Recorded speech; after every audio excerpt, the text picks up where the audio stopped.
the last topic for our discussion, which is the employee development. I would assume na ano na ninyo, nabasa na ninyo ang lesson sa Quipper. Naka-access na ba mo? Na-access na ba ninyo? Wala pa, ma'am. Oh, why? Oh, why? I think na-upload ko yon nung Lunes pa ata or kahapon. Ay, kahapon Lunes pala. Martes pa pala tayo ngayon. So, please check, no? If wala pa, anyway, that was just the outline naman. Ngayon, we'll be discussing the thorough topic about the career development. Okay, sige. Wait lang. I-check ko lang muna ha. Is it showing in the screen?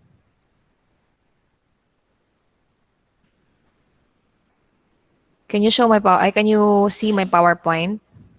Yes, ma'am. Yes, ma'am. How about this one? Can someone read this page?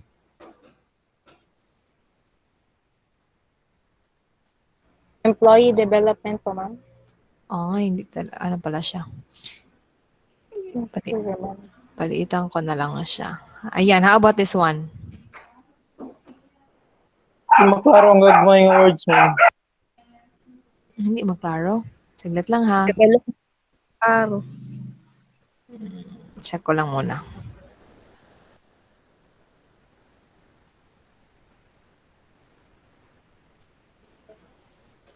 Yan, how about now?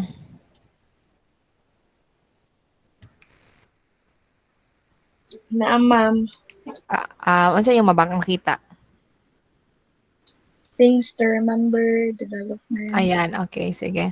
So next slide, check lang sa anak ko ha. Next slide. Wait lang.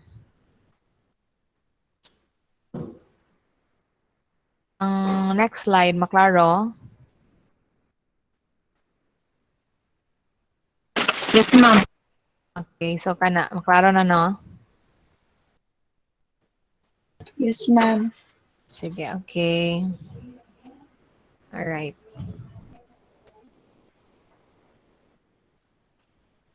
Check lang ako si Mama Raw.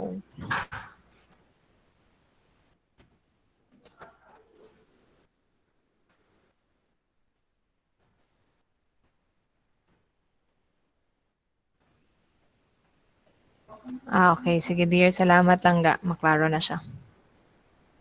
Okay. So, our last topic is about employee development. So, sa third exam na to, kung remember mo, ang ating discussion was about the methods, no? Training methods, no? So, we have traditional and we also have yung, what do you call that? We using technology. No, some of those are like lecture. Ano ba, makapagbigay nga kayo ng methods? Sino yung maka-remember? Anyone? Methods of training, yung coverage ng ating third exam. Anyone? Hello? Hala. Ma'am, napot ang case study, ma'am, no? Yes, kasali ang case study. Very good, Ira. Case study is part of the Then, methods. Lahi na po lang nga. Lahi na po. Ayaw pa kaya ba? Iba na po. Oh, okay, ma'am. Sige, Sorry, ma'am. sige. Lahi na po. Sige, Ira already has a point. Demonstration, ma'am. Demonstration. Yes. Sino yon? Si Sheena. Yeah, very good. You can have,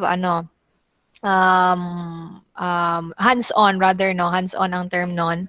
Hands-on method wherein you can have demonstration of the training. Yes, pwede din yon. Ano pa ba ang method?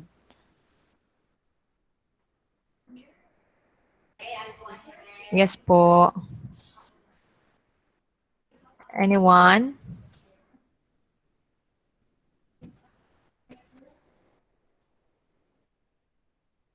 Hello?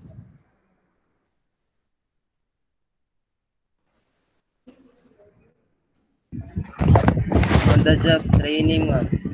Sure, ma'am. Ayun, sino yon? Sino yon kanina? Medyo putol-putol, pinakauna nagsalita. On the job training, ma'am. Acknowledge himself, dear, para ma-record. Untal, ma'am. Ontal. Sige, si Cesario Ontal. Yes. On the job training. Very good. Ano pa? Last two.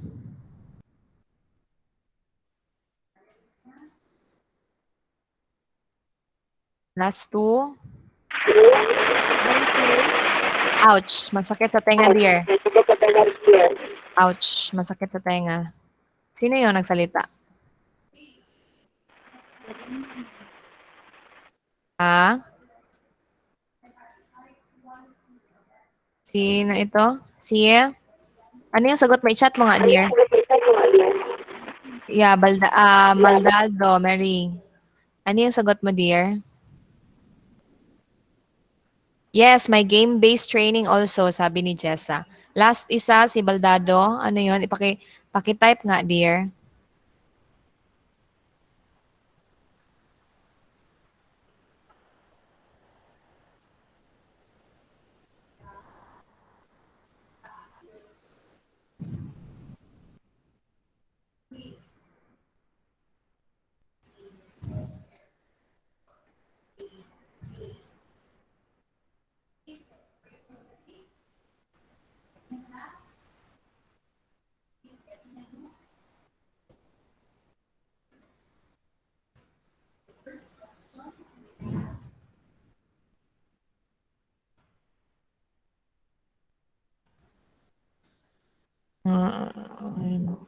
Ano yung sagot niya ni Miss Baldado is role play. Yeah, very good. So, all the things you have mentioned are part of the methods no na pwede nating i-apply when we conduct training. Like we can have training through role playing, yung sinasabi nyo, you can have demonstration, you can have game based, pwedeng VR, virtual reality, like di ba mga piloto, lisod man kay na sila i-actualize, di man na sila pwede na diretsoon palupadon. Mga ano na sila, mga discussion na sila. So nana sila 3D environment or 3D room nga ginapraktisan or tatawag na siya simulate, no? So tinatawag ng virtual reality. It's like an equipment being used para ma-simulate kung sa tong actual o sa tong nasa real world nila. And then mo po to ilang ginatry o practice. Like nana sila controller, nana sila si term ana ng VR virtual reality kana makita ganila ang setting murag tinuod. So that's an example. So mo to in that way makaano ka na kuha nimo ang kailangan nimo ng mga knowledge, mga what do you call that? Mga kailangan nimo ng mga information, no? Kasi when you talk of training, this refers to the acquisition of knowledge and skills, no? Mga information pertinent to the job. So in those examples, pwede nimo siyang matry. Pwede ka makapaghatag og training. Now, those were about training methods. Now we will be talking about the this training method.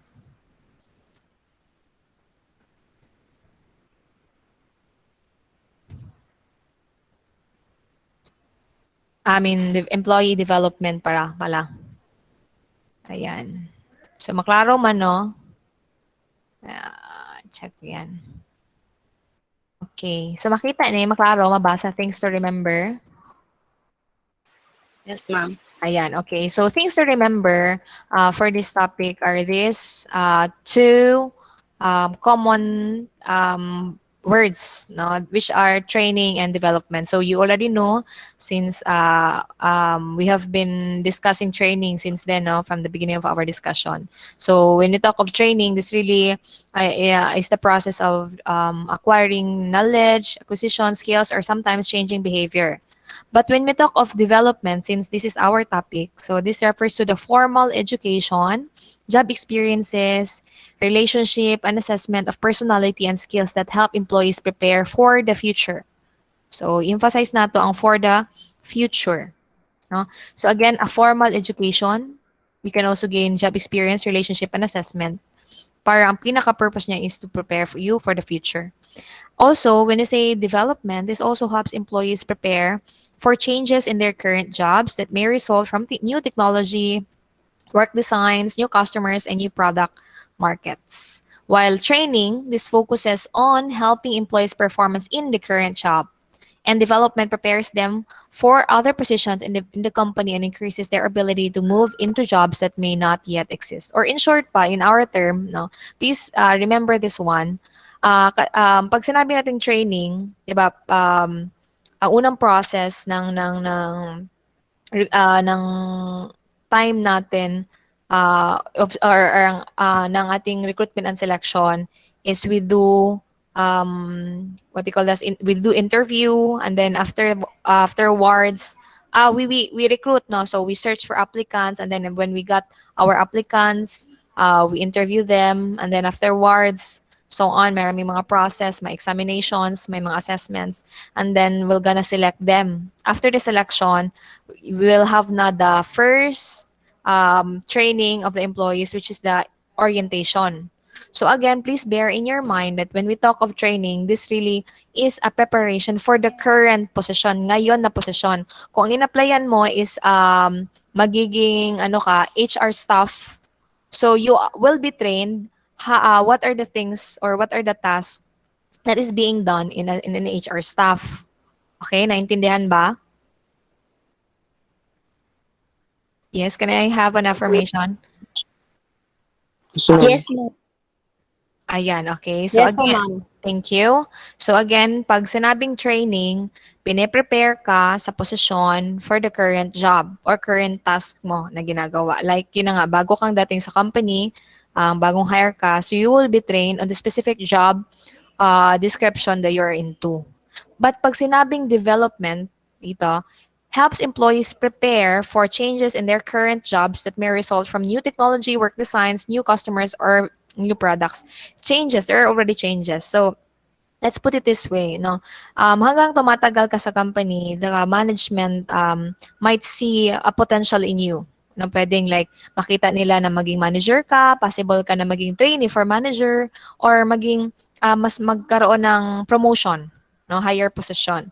That is what we call development. Dini-develop ka na. Again, training is done for current positions, but development is done for future purposes. Kaya tinatawag dito or sinasabi dito, meron na tayong formal education, may job experiences tayo, may relationships and assessments of personality and skills. Kasi nakikita doon kung karapat-dapat ka nga bang i-promote or bigyan ng another assignment. Because again, you are being developed inside the company. Just like our life ba? 'Di ba? Hindi naman pwedeng nag-remain tayo, lumabas tayo sa mundong ito as being sanggol or as being baby. Pero hindi naman tayo forever baby. 'Di ba? Naging toddler tayo, naging kiddos tayo, naging teenagers tayo, naging young adults tayo, naging adult tayo, naging seniors, citizens, and so on. Life, that is the cycle, no? Nag-grow tayo. That's also our life inside the organization. And since you are an HR in the field, no, and I hope that from this time on, no, until the remaining years that you will be dealing in this academe, you will really embrace the heart of becoming an HR. Kasi nga, yan talaga ang ating trabaho. No, we make sure that we take care of our employees from womb to tomb. So that's still the same cycle that we have in the life. From womb, kasi kinukonceive pa lang siya, nagre-recruit and so on, inaalagaan natin siya, binibigyan natin siya ng mga trainings, binibigyan natin siya ng mga development. Ito na yung sinasabi natin. Hindi siya pwedeng stagnant. Just like us, hindi tayo pwedeng maging baby na lang all the time. So nag-grow tayo. Just like employees inside the organization, we really need to make sure it's our legal obligation as HR in the field, no, na i-hone sila. Hindi pwedeng kung HR staff siya year 1, nag-year 15 na lang siya, nag-year 20 na lang siya, tawag niyan, HR pa rin siya. It's your major sin, no? Kasalanan talaga natin yan as HR. If nagsugod siya, sugod, niya human, lang siya, naabot na siya 30 ka tuig sa company mo, gyapon niyang posisyon. No, it's our legal, tawagan na, tulubaguno na to na siya. no? So inana ka dapat atong ingana dapat ang ato ang mantra, ingana dapat atong isip pag mahimo tayong HR. No, we really need to make sure that we are taking care of our employees. Hindi tayo maging selfish na ako lang dapat mag-grow. HR manager ako, HR supervisor ako, dapat ako lang nandito. Hindi pwede tayo maging ganyan. We really need to make sure that we are bringing them, no? We are bringing them together. No, as the company grow, the employees also grow, not physically, ha, not physically, they may grow physically, but of course with career that they have, they need also to grow. Okay, so nasabtan, that's the concept of development. Yes, nasabtan. Yes, ma'am. Ayan, okay, thank you so much for Yes, affirming. ma'am. Okay. So now we have what we call development planning or career management system. So when we talk of development planning and career management system, this refers to a system to retain and motivate employees by identifying and helping to meet their development needs. Ayan, delete ko na lang ito. So again, emphasize natin when we talk of development planning, or career management system, this refers to a system na nagre-retain and nagmamotivate ng employees. How? We identify them and we help them meet their development needs. So ito, oops, mute mo na kita, Mark ha? Yan. Sige. So, ayan. So, sa sinasabi ko na nga, it's our mortal sin.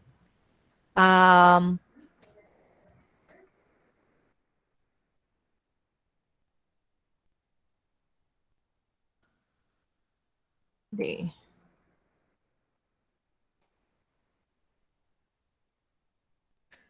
So, again, it's our mortal sin natin pag hindi talaga natin magampanan ang isang role ng HR, ng human resource. No, we are calling ourselves as people's champion. We champion people, we motivate people, we develop people. No, so kaya nagkakaroon tayo ng development planning. Pinaplano natin unsa day ang dagan, unsa day ang career sa atong empleyado inside the company. Hindi pwedeng wala kang plano sa kanya, basta lang trabaho lang ka dira, go lang. Hindi pwedeng ganyan.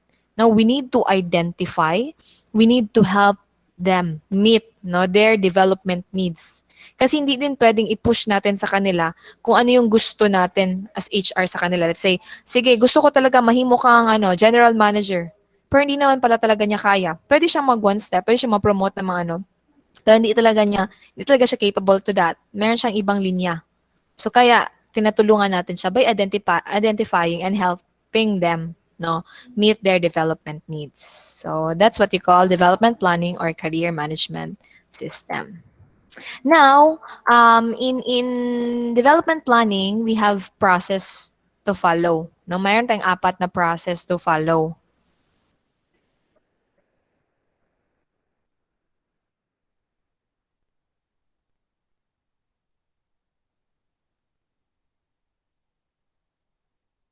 Okay, so we have one, self-assessment, another reality check, then we have goal setting, and we also have action planning. So in the self-assessment, so this refers to the use of information by employees to determine their career interest, values, aptitudes, and behavioral tendencies. So in this process, so ito yung time na you as employees are being assessed, tinitignan kayo based on the information that is collated or that was collated by the HR. 'Di ba? When you work inside, again remember, do not be out of focus. When we talk of development, ibig sabihin you have already live in the company for several years now. Kasi pag bago ka pa lang, training pa ang term nun. But since we are talking of development, we are considering na you already have worked na inside the company for several years. And that's why the first process again is self-assessment. So sa self-assessment, since nagde-develop tayo o nagpaplano tayo ng development ng empleyado, una natin tinitingnan is yung information ng mga empleyado. So ibig sabihin nakalikom na si HR, please be mindful of this term 201 file. Now, meron tayong tatawag na 201 file. 2 as in like number 2, 0, and 1 or 2 on 1 file, doon nakalagay lahat ng mga pertinent documents natin. Nandoon yung pag-apply natin, yung mga resume natin, yung ano pa ba? Kunwari may mga disciplinary actions tayo. Sino ba yung working dito? May working ba dito? Yes, ma'am. Yes po, ma'am. Ayan. So, Sheena and Salabi, I would assume you are already working. So, pag working Yes, kayo, yan. So, meron kayong tinatawag na 2-1 file. Familiar sa 2-1 file? Yes po, ma'am. Ayan, very good. So, familiar sila na working. So, again, sa 201 file, nandun nakalagay ang mga pertinent documents natin. Nandun din yung mga disciplinary actions or yung mga memo. Example, meron ka mga nagawang mali. So, syempre, lahat doon i-record kasi that will be used eh. Mga IR. Yes, correct. Incident report, IR. May IR ka na ba, dear? I hope wala. Wala po. Very good. Walang IR si Miss Salabe. Yan. IR meaning incident report kasi nakasaad doon ano yung mga flaws mo, ano yung mga incidents na nagawa mo say nangaway ka ng customer. So buhatan niya ng report ng HR. Mayroon yang tatawag na due process. So yan, i-conference kayo, i-talk mo, i-counseling mo, and then ma-record na yan siya. So that incident report will really stick with your 201 file. Brag folder na siya ba, butanganan na siya, nga na dito tanan imo mga documents. So also, napo dira imo mga trainings, mga seminars.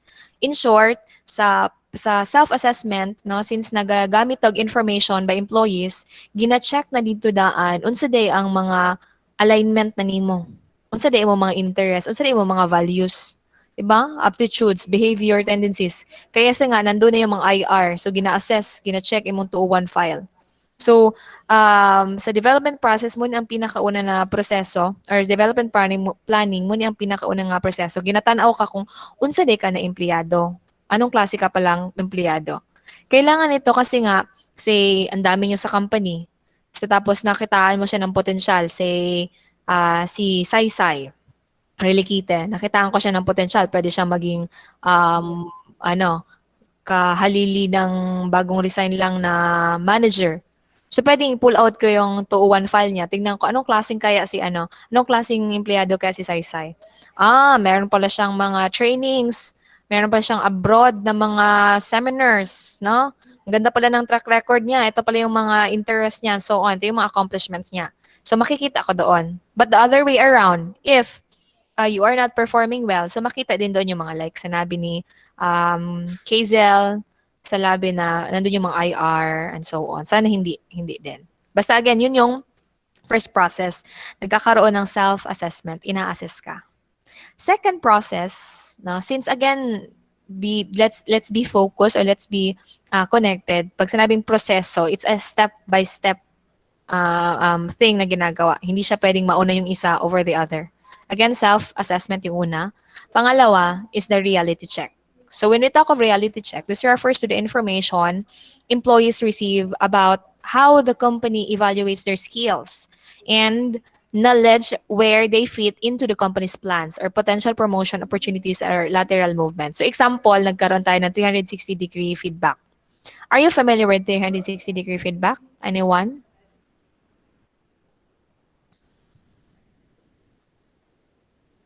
Hello? Anyone? Meron bang may idea kung ano yung 360-degree feedback?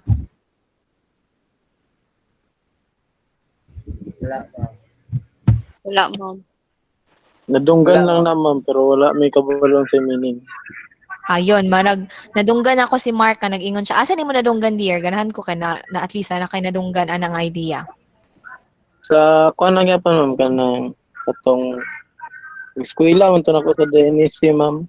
Ano yun na subject? Murag kuan lang minor lang man to ma'am sa amo ang intrip. Ayun, sige.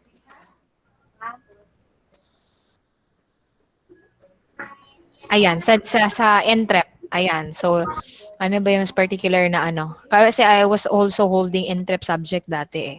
360-degree feedback, maybe. Yeah, evaluation kasi yan eh. Sige, thank you for that, Mark. And at least, even though you were not able to remember all the things about what do you call that, 360-degree feedback, but at least you were able to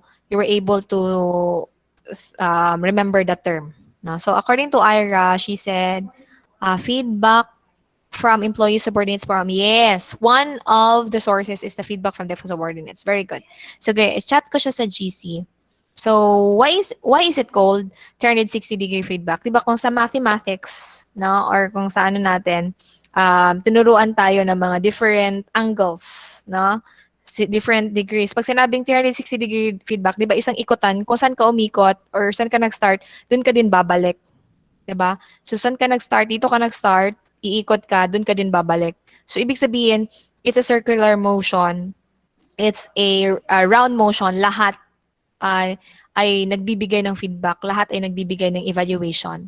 And yung unang proseso, again, ng development planning is nag-self-assessment ka na. Chinek ka kung anong klase kang empleyado. Second, i-check mo, i-reality check mo, totoo bang ganito talaga siya na empleyado? Tinuod ba? Na ako'y nakita siya ang incident report, pero tinuod jud ba? Basi ito unang panahon lang dito. Sometimes, 'di ba? We make what you call that?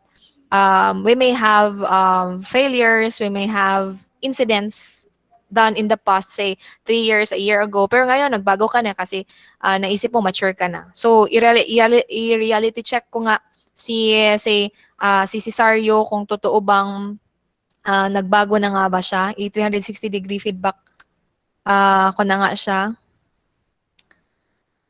Ala, wait lang, nag-chat si ma'am. Kanina na kasi wala pa ka nag-start.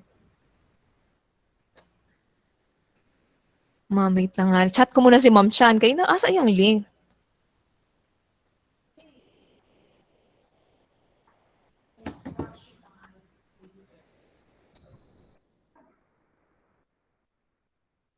Ang dear ha. Sila ang anuhan ni Ma'am.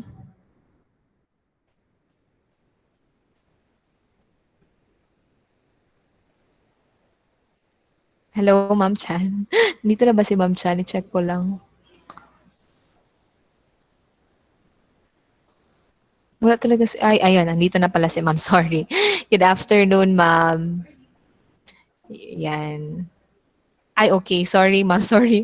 Sorry, I was worried kasi baka ongoing na ako. Last discussion na po kasi namin. So, Dean Chan is already here with us to observe. No? So, let us continue our discussion. So, nasabi ko na nga, reality check. So, let's say, sabihin natin si Untal or si Cesario, i-check nga natin kung totoo nga bang maugid ni ang performance ni Cesario. So, kay na human nakag-check sa iyang 201 file, tignan na natin ngayon sa evaluation. It's called 360-degree feedback as what I have said because we are conducting it, the whole organization gives evaluation or feedback. So, sa atin, para ma-relate natin, no, since it's in the period of evaluation, meron ang University of Mindanao na ginagawa na 5 proseso. We have the ETS, isulat ko sa chat group. ETS, ETSE, ETP, ETD, and SETA. So, 5 yan. ETS stands for Evaluation of Teachers by Students. So, kung napansin nyo, I think it was yesterday or last Friday where I reminded you to answer the evaluation that was sent by Ma'am Darlene in Kuiper. No, that was a blended online or blended delivery evaluation. So, there were items there that you will going to evaluate, no, sa amin, pertaining sa amin, on how we perform in our class. So, say, ano ba? Hindi ko memoryado lahat ng items doon. Let's say, the professor discusses or has an audible voice. So, ibig sabihin, madungog, klaro ang kanyang tingog pag nag-discuss siya. So, yan yung item. So, may mga 5, 4, 3, 2, 1. I-rate nyo siya. So, let's say, malakas naman ang boses ni ma'am. Okay naman, clear naman siya mag-discuss. Madungog naman namo, masabta naman namo. So, 5 yung ibigay ko sa kanya. So, that's one of the example na ini-evaluate nyo kami pertaining to our performance. No? ETSA, or common term, sa general company, sa ibang company, kasi nga, this ETSE, ETS, ETP, ETD, and SETA is only conducted in UM for jargon purposes. Sa ibang company, ETS stands for yung mga customer evaluation. So, magpapa-evaluate sila, naghahanap sila or kinukuha nila yung feedback ng customer or ng clients for them to know what kind of employee ang nag-deal sa kanila. No? Ayan. So another is ETSE. Ito, very common ito. Evaluation of teachers by self, or yung sa ibang company tinatawag na evaluation of the self.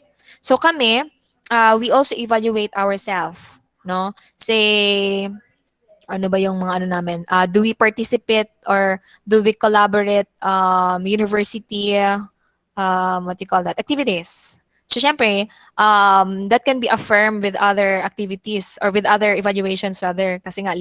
So, hindi kami pwedeng mangatik, hindi kami pwedeng mag-lie. Yung totoo naman talaga, wala ka naman talaga nag-participate. So, hindi mo pwedeng ilagay yun 5. Kung wala ka talaga nag-participate, sige kang tawag sa imong supervisor, but you were not really participating, so 1 lang lagay mo, 2, and so on. Then ETP, evaluation of teachers by peers. Again, let me reiterate, when you talk of peer, it doesn't mean friend kasi sometimes it is connotated pag sinabing peer, friends lahat. Pag sinabing peer, ibig sabihin you are in the same level. So you will be evaluated by the employee with the same level as you are. Okay? Ayan. And then ETD, evaluation of teachers by the dean, which was already done by Dean Chan sometime in March, I think. That was March, ma'am, no, or April. So ini-evaluate kami once a year on how do we perform. And then, lastly, SETA. So the thing that Dean Chan is doing right now is what you call classroom evaluation of teachers by administration or by admin. So SETA. Dean is conducting a virtual evaluation sa atin ngayon on how we conduct our class. So itong 5, ang example ng 360-degree feedback. Kasi nga, walang biases na nangyayari. Hindi, kunwari, yung manager mo, SETA is equivalent to your manager. ETD is equivalent to much higher supervisor or superior mo.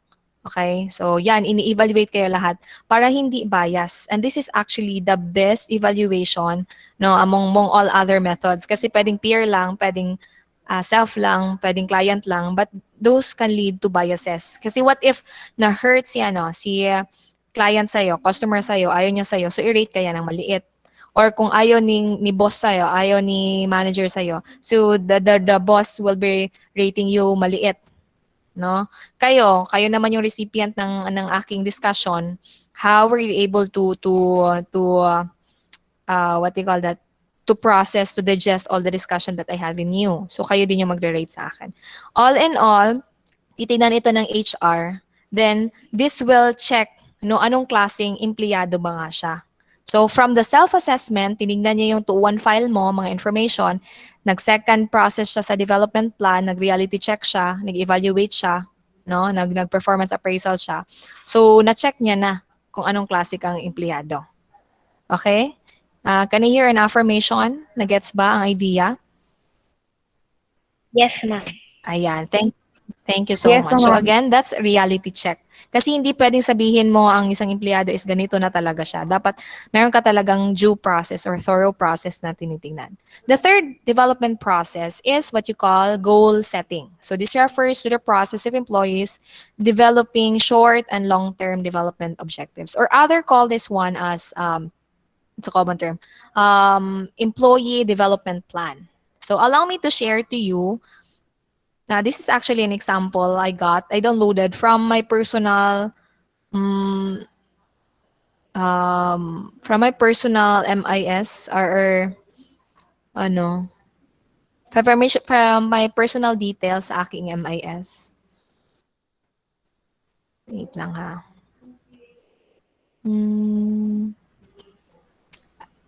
Ayan. Okay. So, example lang ito ng employee development plan. But actually, since this is just an example, ang ibang company, meron din silang kanilang sariling template. I-check ko lang. Do you see what I am showing, what I'm presenting? Yes, ma'am. Ayan. Yes Okay, po, so ma'am. this is an example of a goal setting process, no? Nagsiset ka ng goal mo. Ano ba yung gusto mo mangyari sa self mo? So, the HR sent us a memorandum for us to fill the informations. Meron kasi kaming employment kiosk, no? So yung online kiosk namin, we call it UMMIS. So doon naka-upload lahat ng information namin for us to conveniently collaborate with our HR. So one pinagawa sa amin is this employee development plan. So as you can see, there's my name, my designation, my date of employment, academic rank, and so on. So my qualification, I graduated master's degree in UM Maine, and also I graduated my bachelor's in UM Tagum.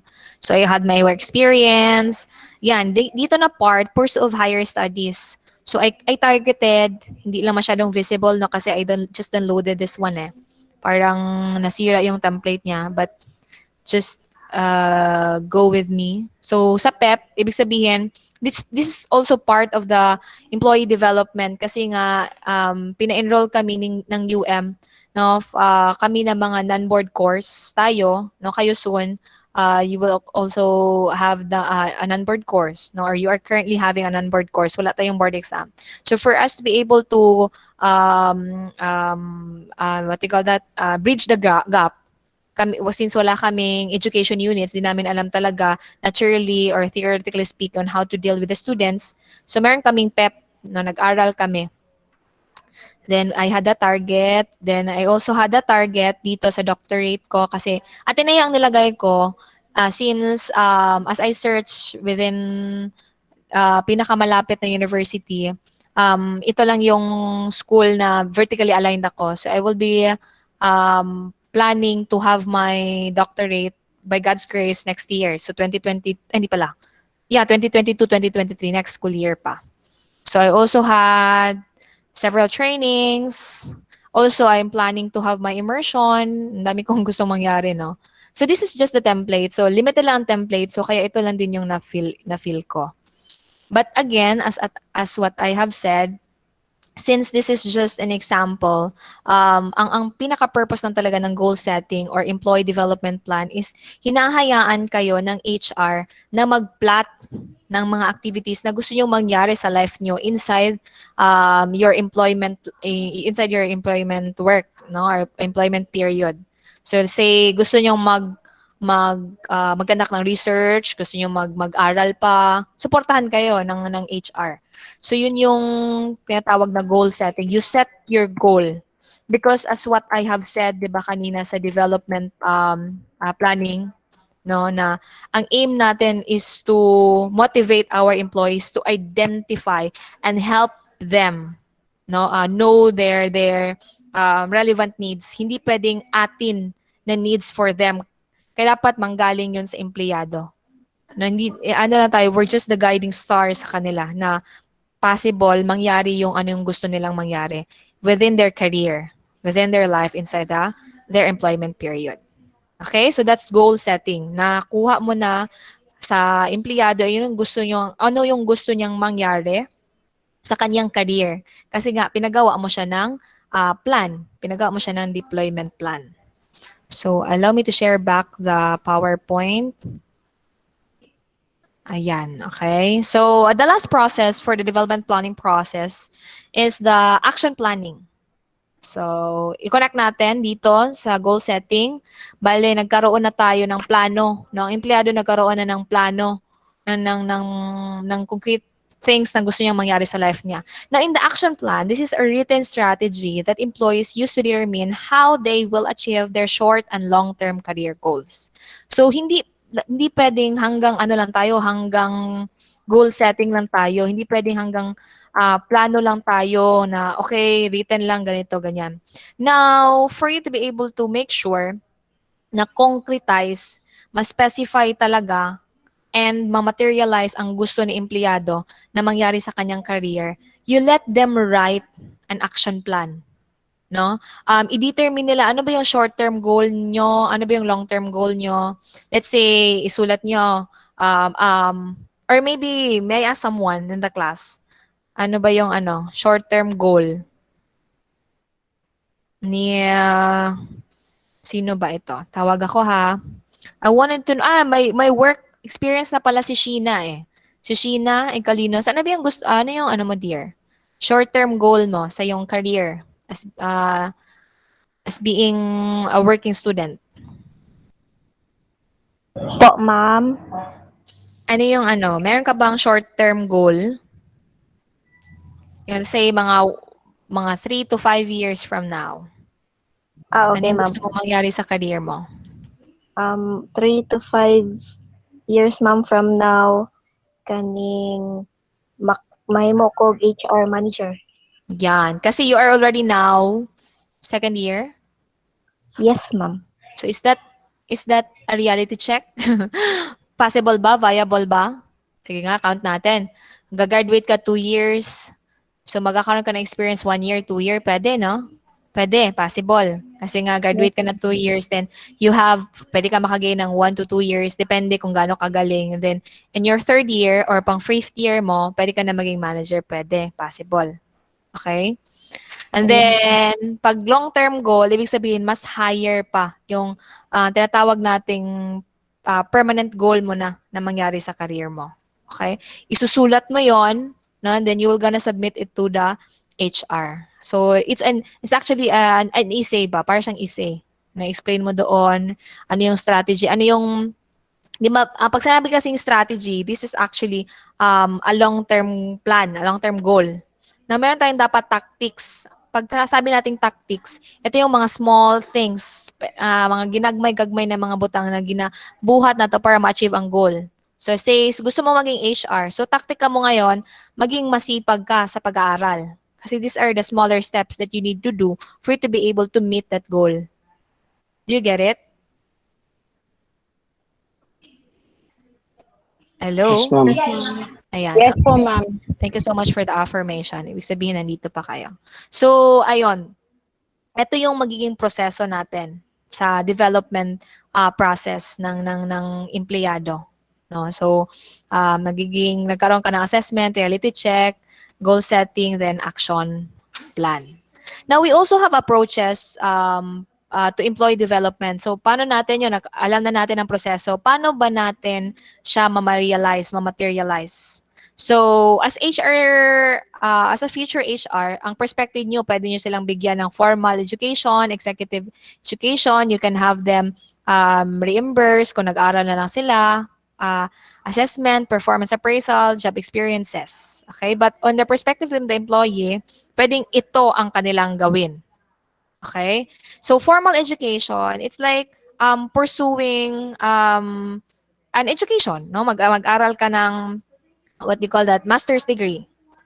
Papag-aralin mo yung mga empleyado mo para mas ma-develop pa siya. Mas marami pa siyang matutunan sa kanyang career. Say, kasi that is already the trend din ngayon eh. Gone are the days na, syempre sinasabi nga, marami nga nagbabash na the Philippines has really a high standard when it comes to employment. And that's really true. Kasi, what do you call that? Bachelor's degree may not be sufficient especially for higher position. Kaya nagkakaroon tayo ng enrollment of master's degree, doctorate degree para magkaroon tayo ng mas marami pang experience. Okay? So that's formal education. Executive education is the same thing with formal education. You can also have what they call that, enrollment in your master's or doctorate degree, but much more, pag sinabing executive education, ibig sabihin pinapadala ka na sa mga leadership trainings, leadership seminars, mga immersions in which mas naho-hone ka. So that's the difference between the two. May additional yan si executive education. Si tuition reimbursement, yun na, nag-aaral ka na, and then tulungan ka ng company, i-reimburse sa'yo yung tuition mo. Like UM, UM is so generous that they give a scholarship to their employees. So marami na naka-avail. Then we have assessment, yung same thing yan ng performance appraisal. Then you can also have job experiences. So job rotation, so na-discuss na to, but just have a quick lang na discussion. Pag sinabi job rotation, iikot ka from this one position to another. Kung ngayon staff ka, or ngayon cashier ka, napunta ka sa loans para variety ang yung alam na mga task.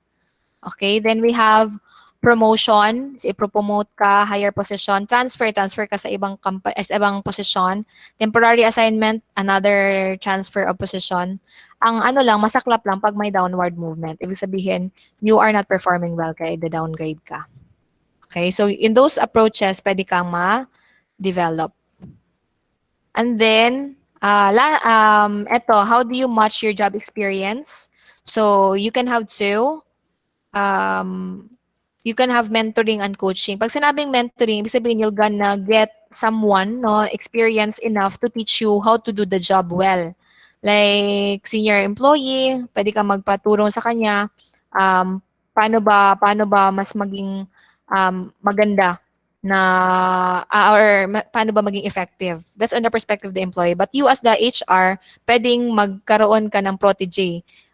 Say si Divine Descartin, paano na ko siya, kunwari manager si Mark Anthony. So i-protege sa anak ko siya kay Mark Anthony. Si Mark Anthony ang mag-train kay Descartin. So pwedeng yang mentoring yan siya.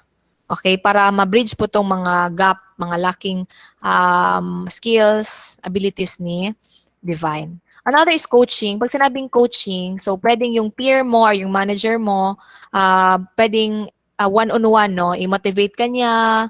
Parang you will be assigning your employees in a specific person who can actually motivate, who can help them grow, who can help them develop skills, and provide reinforcement and feedback.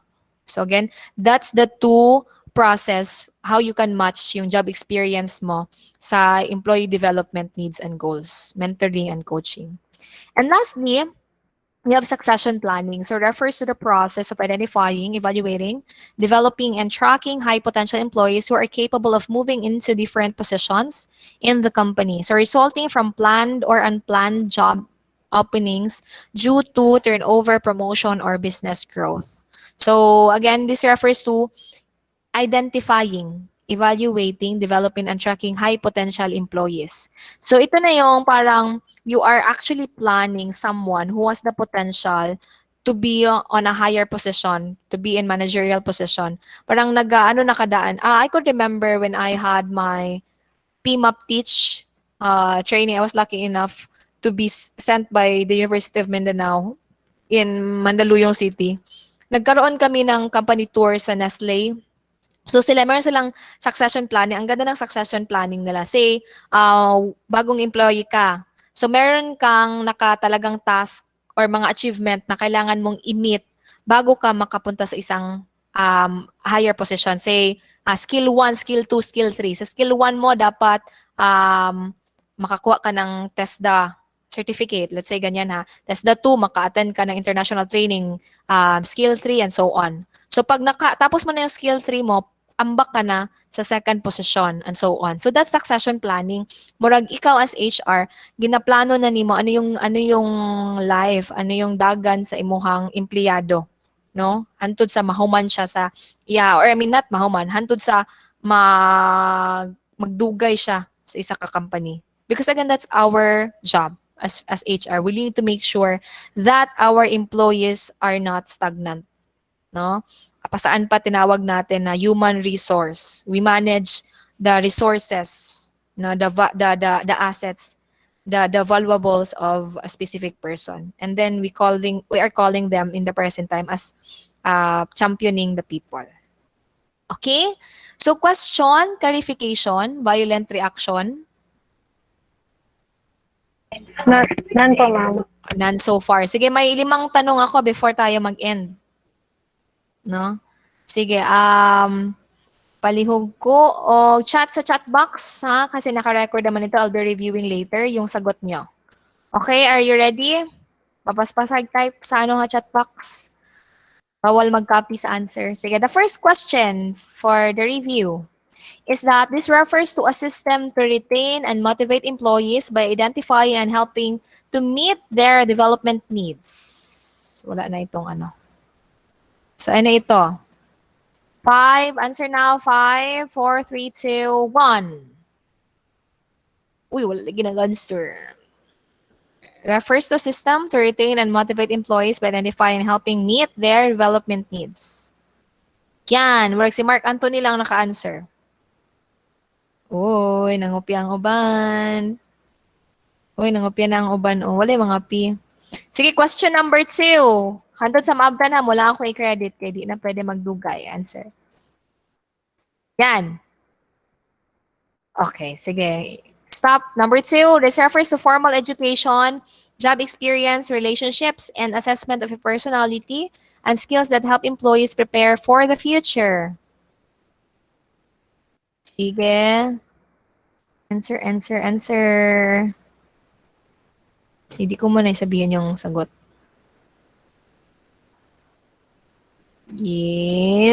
Okay, sige. Question 3. This focuses on helping employees' performance in their current jobs. So, current jobs. So, I deeply emphasize this one during the first phase of our discussion. Okay. All right. Stop. Next question. Prepares them for other positions in company and increases their ability to move into jobs that may not yet exist. Ooh, this was also emphasized. Ayan. Okay.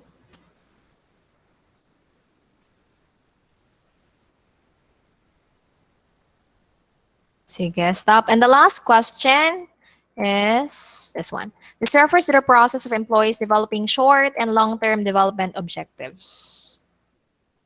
What is the answer?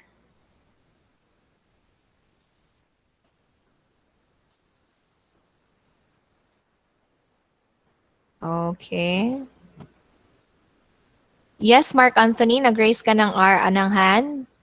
May question ka, dear? Wala, mapindot lang. Okay, sige. Okay, dear. Sige, stop. Okay. Sige. Alright, sige. You review your answers and then you try to check with the PowerPoint that I sent kung kung tama ba yung mga sagot niyo. But anyway, since tomorrow, we're gonna have our review din naman. Makita nyo na din yung answer nyo. Okay, so time check sa aking laptop, it's 6:30. So, enough na time na lang din natin to end. Thank you so much for listening. So, I hope all the things that I have mentioned will not just be used for the purpose of our discussion, but we're gonna live with it since this is really our life as an HR.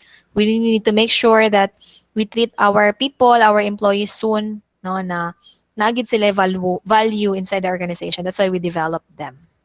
Oh, Ma'am Chan have sent a message. Thank you so much, Ma'am Lay. Thanks, everyone. Ayan. Thank you na si Ma'am Chan. Let's say thank you, Ma'am Chan, also for attending our class. Good evening po. Thank you po. Thank you, ma'am. Ayan. Thank you so much. Again, we're gonna meet tomorrow for another, for review. Kasi ang ating schedule ng exam, I think, holiday pala Thursday. No, kasi we are celebrating with our brothers and sisters Muslim sa kanilang ending ng Ramadan. So we're gonna I think we're gonna have our exam on Friday. 2 hours pa rin siya. Okay? Sige. So, thank you so much for attending our class. Keep safe always. And remind ko kayo, answer itong mga wala pa naka-answer. Kasi I think 21 pa lang ang naka-answer sa Quiper. Nag-check ako kanina sa evaluation. Also, katong gisend pod na ako na evaluation tong quality survey that was mandated ng ating director. Kailangan din yan answeran. Okay, so thank you. God bless. Have a sumptuous dinner. Yes, dear. Yes, Mark. Mark. Nala ko ipungutan naman, ma'am. Accepted bang gapo ng partial payment, ma'am? Partial payment sa 4th? Ano? Yes, ma'am. Sa OPM na to, dear, pwede tayo maka-exam ng 4th pag nakabayad tayo ng 1st, 2nd, 3rd.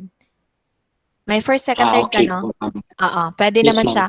Kaya lang, i-7.1 muna kita pag dili ka makaapa sa deadline. Kasi 3 days, 3 days or 5 days lamang good ni allowed from the schedule. So kung ang schedule na to exam is 17 kay na move man, so 5 days after that dira na may i-fine, so dapat makasubmit ako grade unya kung wala pa nakapakita sa ako og permit, so i-7.1 lang sa tika. Okay? Friday siya na Yes, exam. ma'am. Oo dear, i-counter check ko na lang tapos i-send ako sa GC. Thank you, ma'am. Sige. Thank you so much for the cooperation. Amping mo. God bless. Bye, ma'am. Bye-bye. God bless. Bye-bye.